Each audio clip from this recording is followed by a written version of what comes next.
গতকাল Chennai super Kings versus লখনৌর খেলা এটা শেষ হবার পরে মহেন্দ্র সিং ধোনি এবং তার টিম শুধু একটাই গান গাইতেছিল মুস্তাফিজের ছবির দিকে তাকাই তাকাই, আমায় ভাষা হাইলি রে, আমায় ডুবাইলি রে, আকুহুল দরিয়ার বুঝি কুল নাই রে।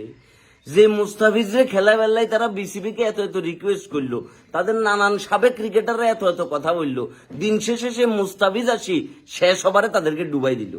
বাবুরে 17টা রানের চাপ তুমি লইতে পারলে না লাস্ট ওভারে, অথচ তোমাকে পাই বেলায় তারা কি যুদ্ধটা এনে করছে। তোমাকে আবার মনে করো যে কি বিসিবি থেকে ছাড়পত্র আনাই, আবার তোমার দিয়ে মনে করো যে কি আইপিএল খেলানো শুরু করেছিল। কিন্তু বাবা তুমি কি করছো?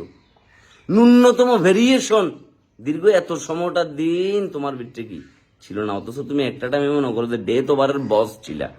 কিন্তু এই ম্যাচে আসি যেটা করছো এটা কেউ মানতে পারতেছে না। গতকাল দেখি যে পুরো ফেসবুক সরগোল আওয়াজ হয়ে গেছে কই।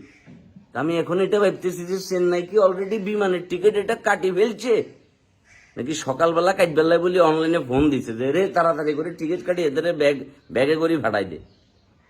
বাবা এই প্রেশারটা তুমি সামলাইতে পারিলে না, মানে তিন বলে ম্যাচটারে শেষ করে দিলে।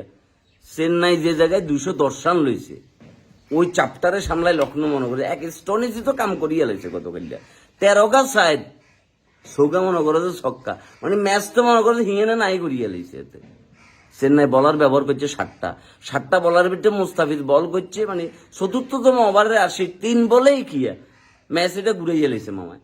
3 বলে রান দিছে 19, তার ভিতরে ইগে দিছে নো বলের লগে আবার মনে করে যে 4।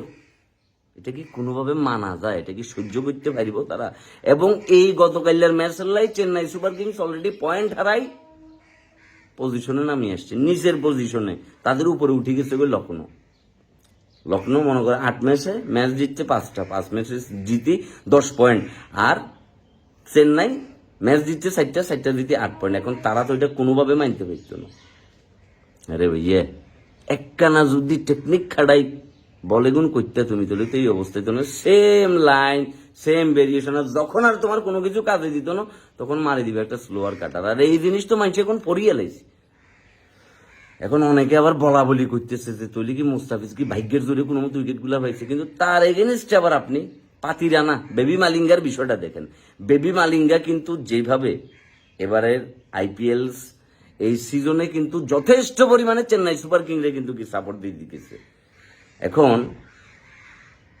আমাদের ক্ষেত্রে যদি বলতে হয় মায়ের দোয়া ক্রিকেট টিমের প্লেয়ারদের প্রতি, সেটা বিষয়টা হচ্ছে যে আসলে আমরা এরকম, আপনি আমাদের উপর আশা করবেন, ভরসা করবেন, আমরা আপনার একদম বাসায় দিব, তাও এমন জায়গায় বাসায় দেন না বুড়িগঙ্গার পানিতে বাসায় দিব, কালা পানি খাই তো জান জীবন ব্যাগ কিছু শুনোই দেবো গো, পথে পথে রাস্তায় রাস্তায় ডেনে বাজারে বাজারে দোকানে দোকানে ওই শেষ। ওই যে এখন একটাই গান চেন্নাই সুপার কিংস এখন মুস্তাফিজের ছবির দিকে তাকায় তাকায় শুধু একটাই গান, আমায় ভাষা হাইলি রে, আমায় ডুবাহিলি রে, আকুহুল দরিয়ারে বুঝি কুল নাই রে। মুস্তাফিজ ভাইয়া খারাপ লাগতেছে, এখন বিমানে করি তোমরা ফাটাই দিব, কারণ কিছু করবেন না ভাইয়া, তুমি তাদেরকে ডুবাই দিছো। ওই 17 রানের চাপটা লইতে পারো না ভাইয়া, তুমি 3 বলেই খেলা শেষ করে দিছো, 3 বলে একদম ম্যাচ এটা পাকাত, এখন তোমাকেও পাকাত করে পাঠাই দিব। সো স্যাড মুস্তাফিজ, তুমি ফেল।